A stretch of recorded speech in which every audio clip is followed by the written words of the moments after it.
कर्मण्येवाधिकारस्ते मा फलेषु कदाचन मा कर्मफल हेतुर्भूः मा ते संगोऽस्त्वविकर्मणि।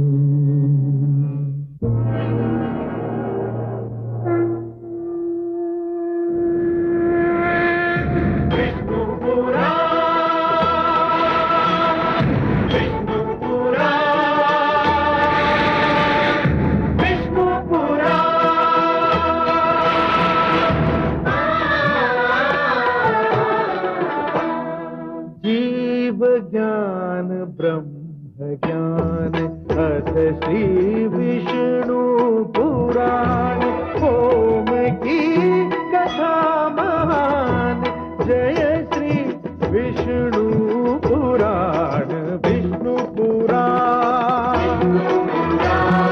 विष्णु पुराण विष्णु पुराण प्रगटे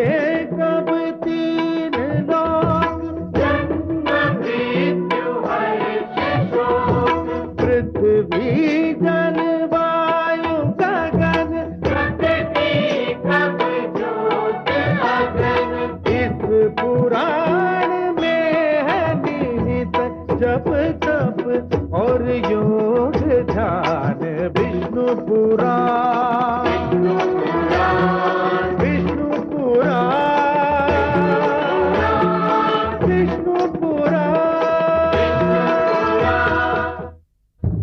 मैं माँ हूं, धरती माँ। पांव तले कुचली जाए तो चींटी भी काट लेती है।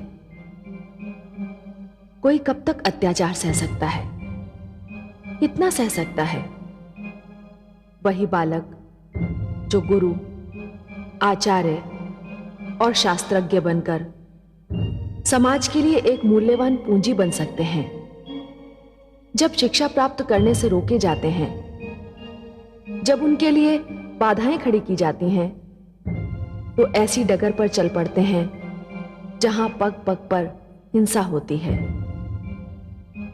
सहस्रार्जुन ने ऋषियों के लिए जीना कठिन करके ऐसी परिस्थितियां पैदा कर दी जिनमें अहिंसा और धैर्य के प्रचारकों को भी आत्मरक्षा के लिए शस्त्र उठाना पड़े। परशुराम इसी दमन की प्रतिक्रिया हैं और मैं जानती हूं कि यदि एक बार उन्होंने शस्त्र उठा लिए तो इस संसार में बड़ी उथल पुथल मच जाएगी।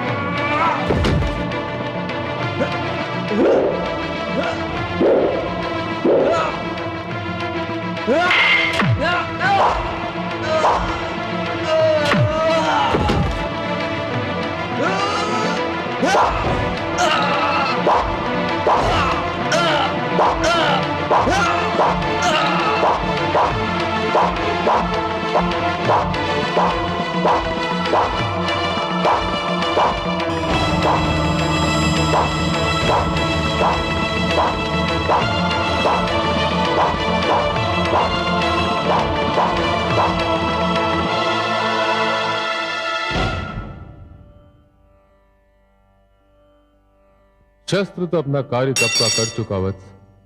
तुम्हारा बैरी मृत्यु को प्राप्त हो चुका है, परंतु तुम्हारा क्रोध अभी तक शांत नहीं हुआ। हे शिव, मैं आपको पहचान गया। मेरे पिताश्री ने जिस रूप का वर्णन किया था वही रूप मेरे समक्ष है, किंतु यह भेंट कितनी अनूठी है। मैं तो समझ रहा था कि मैं दुष्ट सहस्त्रार्जुन के सैनिकों से दूर भाग रहा हूँ, परंतु मुझे ये ज्ञात नहीं था कि मैं वास्तव में आपकी ओर आ रहा हूँ। हे कैलाशवासी, मेरा प्रणाम स्वीकार कीजिए। पुत्र, तुम्हारे आक्रोश ने मुझे तुम्हारे सम्मुख प्रकट होने पर विवश कर दिया। क्या मेरा आक्रोश अनुचित था? जो जन्म से दुष्ट सहस्त्रार्जुन और उसके सैनिकों का आतंक देखता रहा, उससे आक्रोश के अतिरिक्त और किस वस्तु की आशा की जा सकती है? तुम्हारा आक्रोश अनुचित नहीं है वत्स, अधीर हो जाना अनुचित है। सहस्त्रार्जुन के एक दो सैनिकों का वध करके तुम उसके आतंक का अंत नहीं कर सकते। क्यों नहीं कर सकूंगा? इसलिए कि सहस्त्र अर्जुन बहुत शक्तिशाली है और ये शक्ति उसकी कठोर तपस्या का वरदान है। उसे बहुत बड़ा वरदान मिला है। तो क्या इस वरदान का कोई उत्तर नहीं है उतनी ही कठोर तपस्या। कैसी तपस्या होगी? हे शिव, मुझे बताइए, मैं ये तपस्या अवश्य करूंगा। ये तपस्या मंत्र जाप द्वारा नहीं, शस्त्र विद्या सीख कर परिपूर्ण होगी। तुम्हें 10 वर्ष तक ऐसी शस्त्र विद्या सीखनी होगी जिसका प्रयोग बहुत कम हुआ है। परंतु हे नीलकंठ, मेरे पिताश्री तो शस्त्र विद्या को ब्राह्मण संस्कारों के विरुद्ध समझते हैं। मुझे कौन देगा ये शिक्षा? कहाँ मिलेगी ये शिक्षा? कौन होगा मेरा गुरु? ये शिक्षा तुम्हें कैलाश पर मिलेगी और ये शिक्षा मैं दूंगा तुम्हें। वत्स, मैं तुम्हारा गुरु होना स्वीकार करता हूं। जाओ, अपने माता पिता से कैलाश यात्रा की अनुमति ले आओ। पूर्णमासी की संध्या को मैं तुम्हारी प्रतीक्षा करूंगा। जाओ वत्स। मैं धन्य हो गया प्रभु।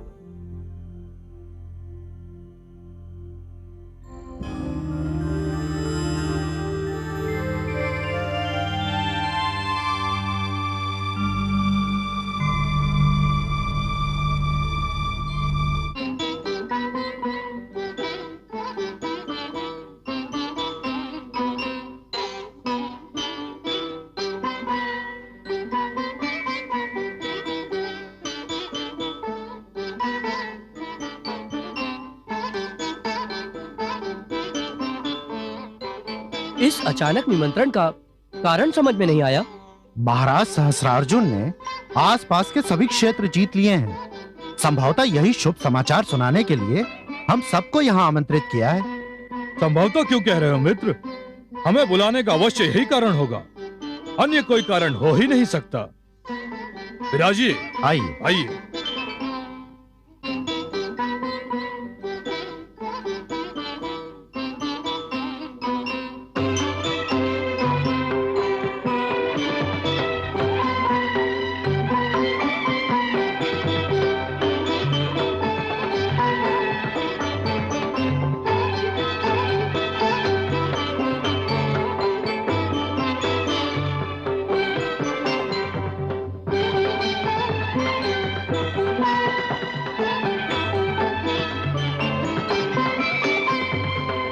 स्वागत है मित्रों।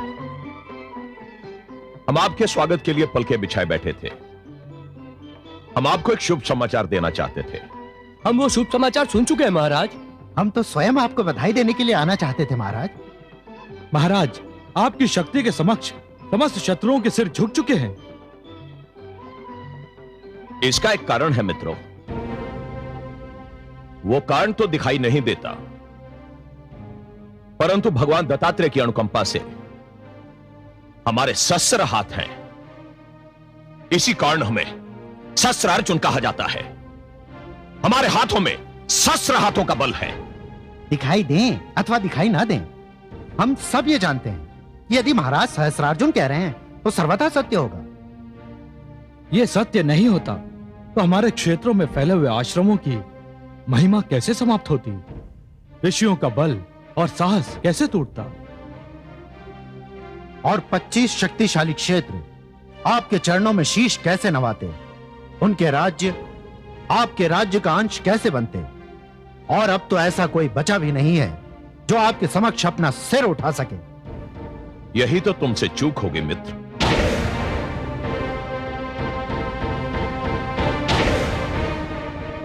पच्चीस राज्य हमारे राज्य का अंश बन गए। 25 नरेशों के सिर हमारे चरणों में झुक गए, परंतु 25 राज्य हमारे राज्य का अभी तक अंश नहीं बने। 25 नरेशों के सिर अभी तक हमारे चरणों में नहीं झुके। हे महिष्मति नरेश, हम समझे नहीं कि आप किन राज्यों और किन नरेशों की बात कर रहे हैं। हम तुम्हारी बात कर रहे हैं मित्रों, जिनके राज्य अभी तक हमारे राज्य का अंश नहीं बने। हम तुम्हारी बात कर रहे हैं मित्रों, जो हमारे समक्ष अभी तक सिर उठाए खड़े हैं। किंतु हम तो आपके मित्र हैं महाराज। शक्ति के प्रदर्शन में हम मित्र और शत्रु को एक ही आंख से देखते हैं। हम अधीन राज्य और झुके हुए सिर देखना चाहते हैं। वो सिर चाहे हमारे मित्रों के हों। तो आप चाहते क्या है महाराज? आप सबका आत्मसमर्पण। अर्थात कि आप सभी अपने अपने राज्यों को महेशपति नरेश के प्रति समर्पित कर दो और हमारी अधीनता स्वीकार कर लो। यह धोखा है। नाम में क्या रखा है मित्रों? हमारे आदेश का जो भी नाम भला लगे वही रख लो, परंतु हमारे आदेश का पालन अवश्य होना चाहिए। हम आदेश का पालन नहीं करेंगे महाराज।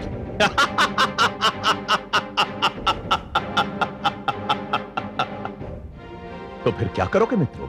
विद्रोह करेंगे हम। विद्रोह करेंगे। सेनापति, बंदी बना लो इन धूर्तों को। विद्रोह करेंगे। सैनिकों, बंदी बना लो सबको। विद्रोह करेंगे। विद्रोह करेंगे हम। विद्रोह करेंगे।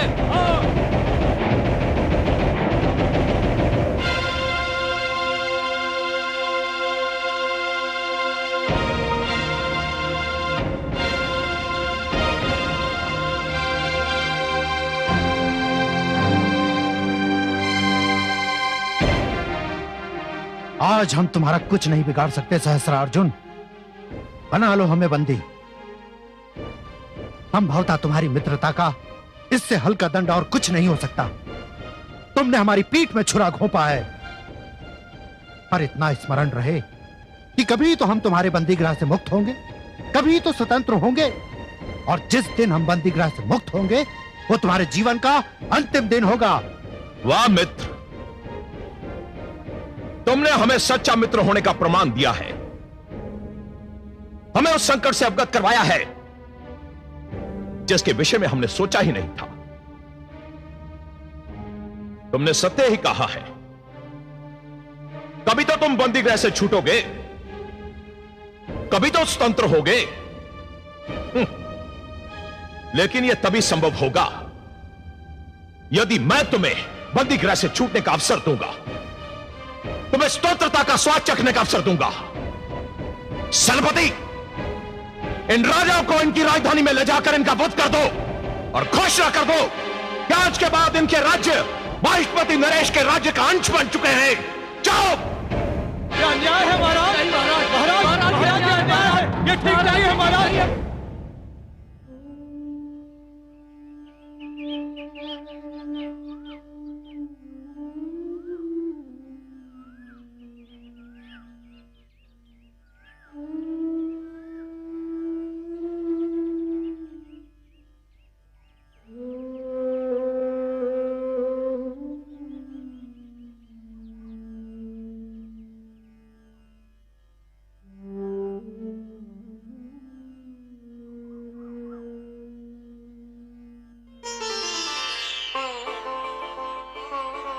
प्रणाम माते। आयुष्मान भव। तुम्हें देखने को मेरे नयन तरस गए हैं पुत्र। कई कई दिन बीत जाते हैं तुम्हें देखे बिना। तुम क्या जानो माँ की ममता क्या होती है पुत्र। जानता हूँ माते, जानता हूँ मैं। माते, मैं आपकी ममता का ऋण नहीं चुका पा रहा हूँ, आपको वो सुख नहीं दे पा रहा हूँ जो कि एक पुत्र का धर्म है। पर क्या करूं, मैं विवश हूं। विवश हो? किससे? किसने विवश किया तुम्हें पुत्र? मेरे संकल्प ने, मेरे निश्चय ने, मेरे निर्णय ने। और आज भी मैं आपको कोई सुखद समाचार देने नहीं आया हूं। मैं आपसे दूर जा रहा हूं 10 वर्ष के लिए। जा रहे हो? 10 वर्ष के लिए? तुम कहाँ जा रहे हो पुत्र? मैंने शिवशंकर के पास कैलाश पर्वत पर जाने का निर्णय किया है। मैं उनके साथ 10 वर्ष तक रहकर उनसे शस्त्र विद्या सीखूंगा। आपकी अनुमति लेने आया हूं। जब निर्णय ले ही लिया है तो अनुमति की कोई आवश्यकता तो रह ही नहीं जाती पुत्र। अपने जीवन के विषय में निर्णय लेने की अनुमति तो तुमने मुझसे मांगी नहीं। अब जाने के लिए अनुमति मांगकर औपचारिकता क्यों निभा रहे हो? ऐसा मत कहिए माते, आप तो भली भांति जानती है कि परिस्थितियों ने मुझे इस निर्णय पर विवश कर दिया है।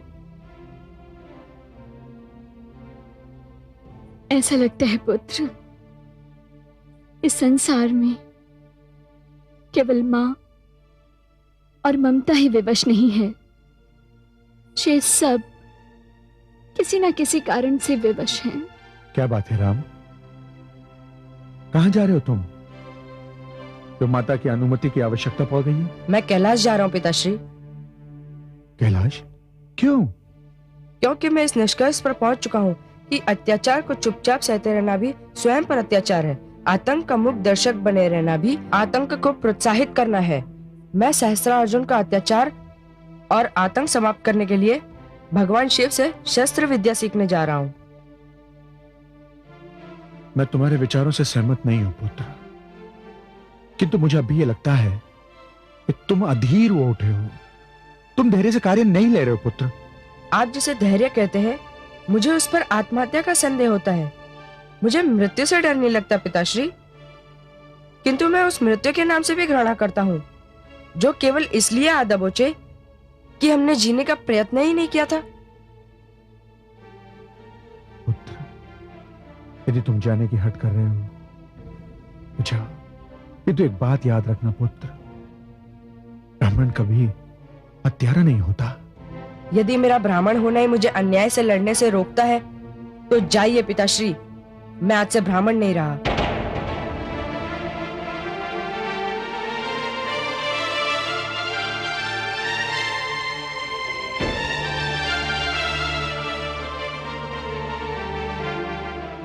विजय भव पुत्र, विजय भव। ये आपने अच्छा नहीं किया स्वामी। मैं राजनीति में नारियों का हस्तक्षेप सहन नहीं करता। ये राजनीति की नहीं, आचरण की बात है। जिन मित्रों ने आपके हर बुरे भले में आपका साथ निभाया, उनके साथ ये व्यवहार सर्वथा अनुचित और असभ्यतापूर्ण है।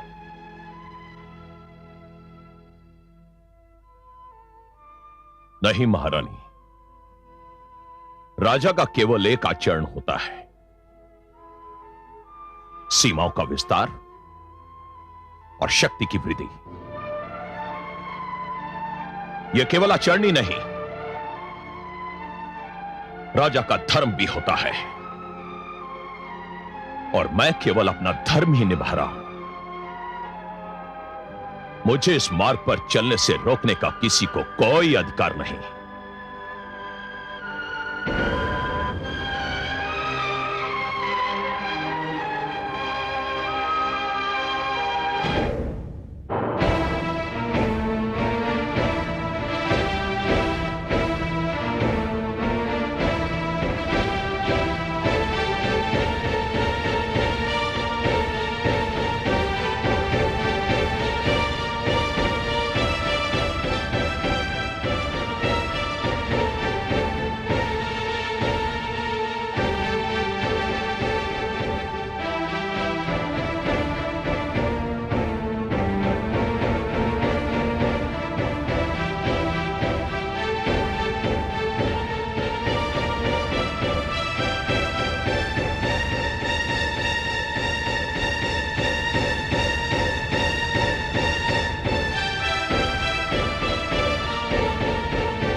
भ्राताश्री, क्यों ना हम कल सुबह आखेट पे चले?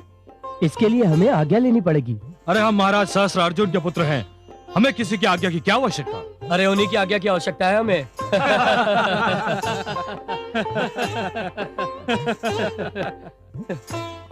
प्रणाम माते। आयुष्मान भव। क्या बात है माते, आप बहुत अधीर दिखाई दे रही हैं। अधीर नहीं, भयभीत कहो पुत्र। भयभीत? किससे भयभीत हैं आप? समय से, भविष्य से। बात क्या है माते? पुत्रों, बुरा समय आने की पहचान ये है कि मनुष्य सीधी राह पर चलते चलते उल्टी राह पर मुड़ जाता है। कौन उल्टी राह पर मुड़ गया है माते? तुम्हारे पिताश्री। वो कैसे? जब मित्रों से विश्वासघात किया जाने लगे, जब सहयोगियों के अधिकार छीने जाने लगे, जब साथ देने वालों का साथ छोड़ दिया जाए, तो जान लो कि समय संकट लेकर तुम्हारी ओर दौड़ा चला आ रहा है। हम अब भी कुछ समझे नहीं माताश्री। पिताश्री ने ऐसा क्या कर दिया है? तुम्हारे पिताश्री ने अपने सहयोगी राजाओं को बंदी बनाकर उनके वध का आदेश दे दिया है। उनके राज्यों को माहिष्मती की सीमाओं में मिला लिया है। यह सब उचित नहीं है। मैंने उन्हें समझाने का भरसक प्रयास किया, पर वे नहीं माने। पुत्रों, तुम मेरी सहायता करो, मेरे साथ चलो। उन्हें समझाओ कि यह विनाश का मार्ग है, अनर्थ का मार्ग है। पुत्रों, तुम्हारी मां तुम्हें ममता की दुहाई दे रही है। चलिए माताश्री।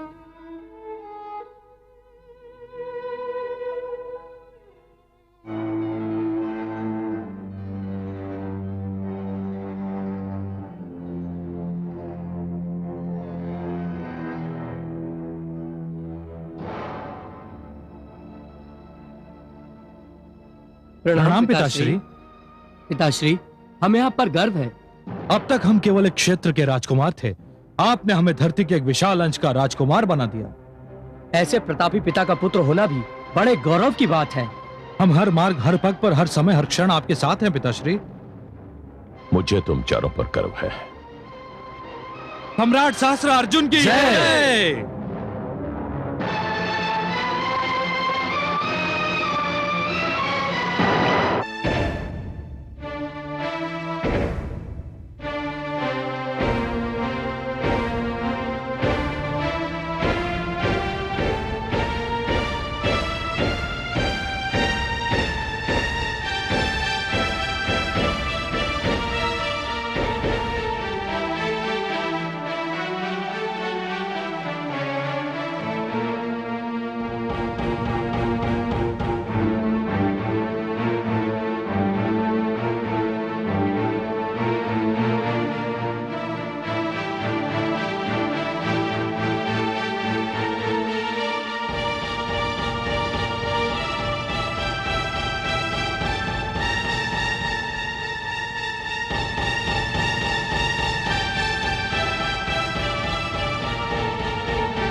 आओ पुत्र, निश्चित समय पर आकर तुमने शिष्य धर्म का प्रथम पाठ पूर्ण किया।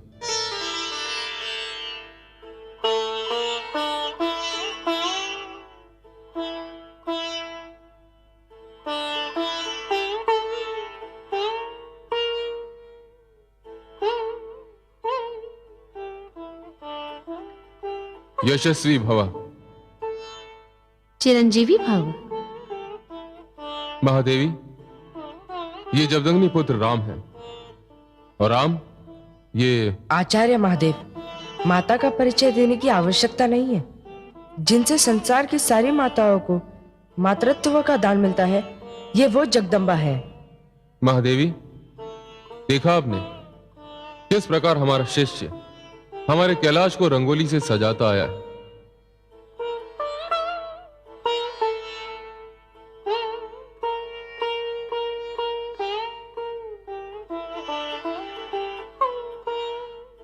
देवाधिदेव, ये तो रक्त है, हमारे राम के कोमल पैरों का रक्त।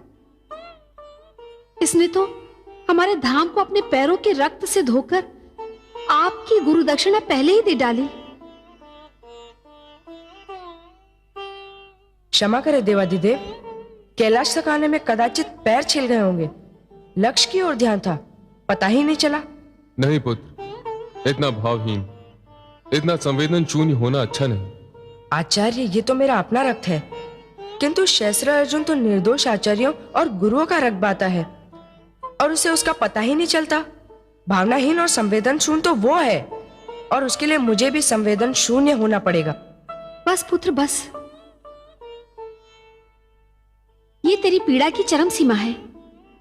एक ब्राह्मण के शरीर से रक्त प्रवाहित हो और उसे उसका पता न चले, उसकी पीड़ा का आभास न हो, यह संभव नहीं है पुत्र। बस पुत्र बस, तू शिव के धाम आया है, तूने शिव को अपना आचार्य कहा है। मैं तुझे वचन देता हूं कि मैं तुझे अपनी संहारक शक्ति का एक पूर्ण अंश दूंगा। मैं तुझे पशुपतास्त्र की शिक्षा दूंगा। मैं तुझे संसार का सर्वश्रेष्ठ धनुर्विद्या का आचार्य बनाऊंगा। बस पुत्र, तू अपनी साधना में लीन हो जा, और जिस प्रकार तुझे अपने पैरों से रिसते हुए रक्त का पता नहीं चला, उसी प्रकार तुझे इस कठिन शिक्षा की कठिनाई का भी पता नहीं चलना चाहिए।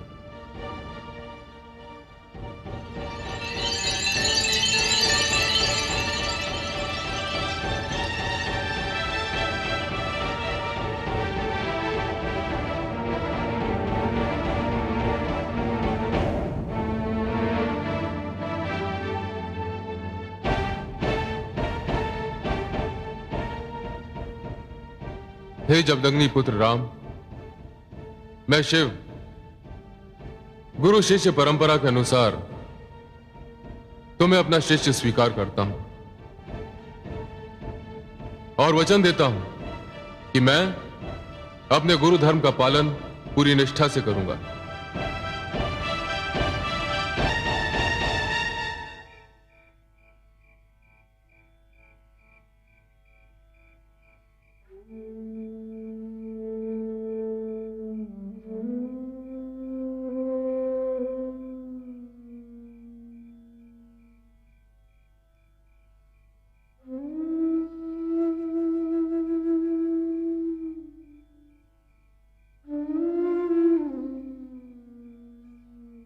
रेणुका,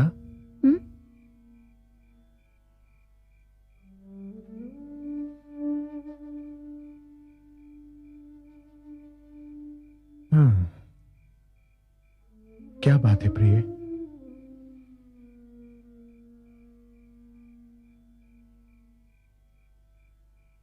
जिस पूर्णमासी के चंद्रमा को देखकर सारा संसार प्रसन्न होता है, आज उसी चंद्रमा को देखकर आपके मुख पर इतनी उदासी क्यों है? मेरा चंद्रमा, मेरा पुत्र तो मुझसे दूर चला गया है स्वामी। वो कैलाश पहुंच गया होगा।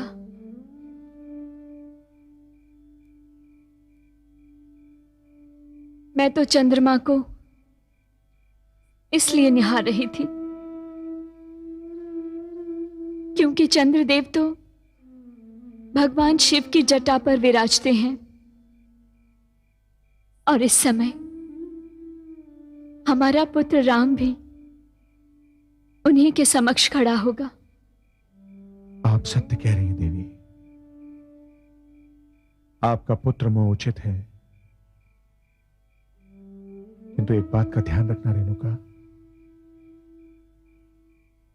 हम आचार्य परंपरा के लोग हैं।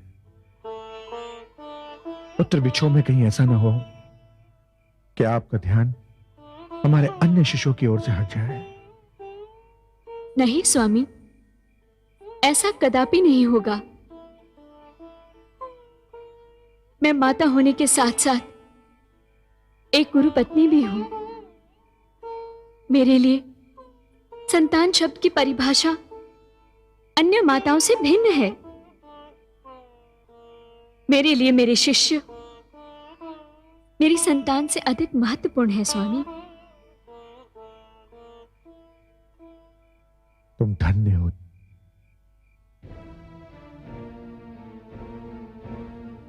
देवी, क्या राम सो गए? राम सो गए? ये कैसा परिहास है स्वामी? स्वयं प्रश्न किया और स्वयं हंस दिए। देवी, मैंने कहा क्या राम सो गए? अब यदि राम सो गए तो संसार का क्या होगा?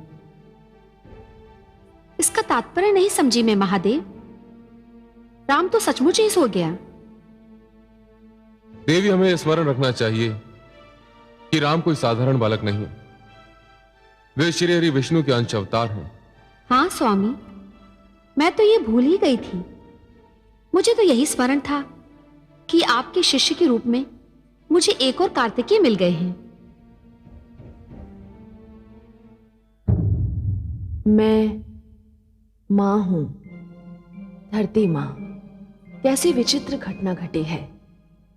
भगवान विष्णु के अंशावतार जमदग्नि जैसे महान ऋषि के पुत्र जामदग्नि ने राम के गुरु का स्थान स्वयं महादेव ने ले लिया है।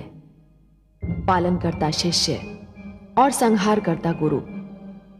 जिस दिन यह शिक्षा पूर्ण होगी, वो दिन सहस्रार्जुन जैसे पापियों के लिए अंतिम दिन होगा। सहस्रार्जुन ने अपने पाप के घड़े को भरने के लिए बलात्कार जैसा जघन्य पाप भी करना प्रारंभ कर दिया था। वो दिन प्रतिदिन अधिक से अधिक शक्तिशाली होता चला जा रहा था। नर्मदा जैसी पवित्र नदी में विभिन्न स्थानों पर उसके जल विहार हुआ करते थे। एक दिन मैंने देखा कि नौका में सहस्रार्जुन रमणियों के साथ विहार करता चला आ रहा है। नर्मदा किनारे उसके सैनिक भागते आ रहे हैं।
अपने मृत्यु को निमंत्रण दे रहा है।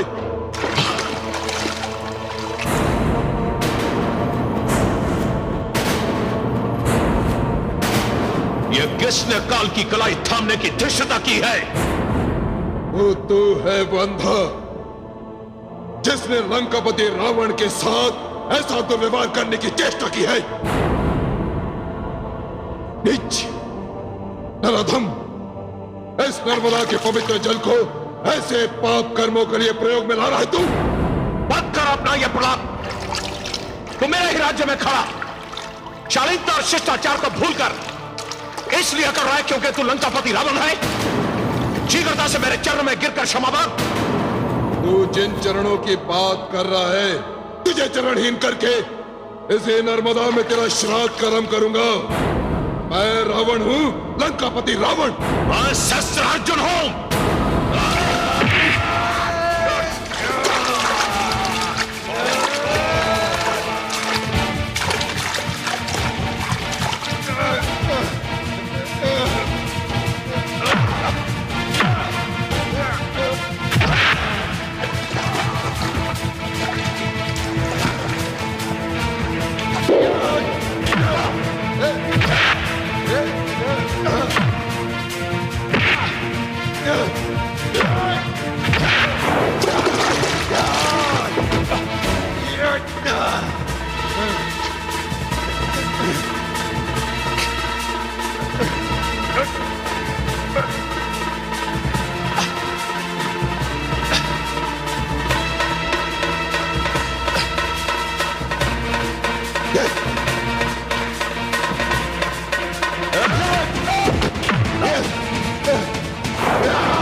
बंदी बना लो इसे और इसे हमारे समक्ष दरबार में प्रस्तुत करो। ले आओ इसे। सहस्त्रार्जुन!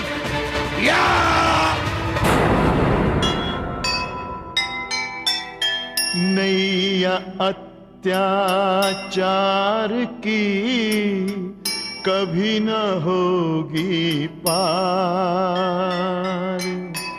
केवट चाहे जो करे डूबेगी मंझधार।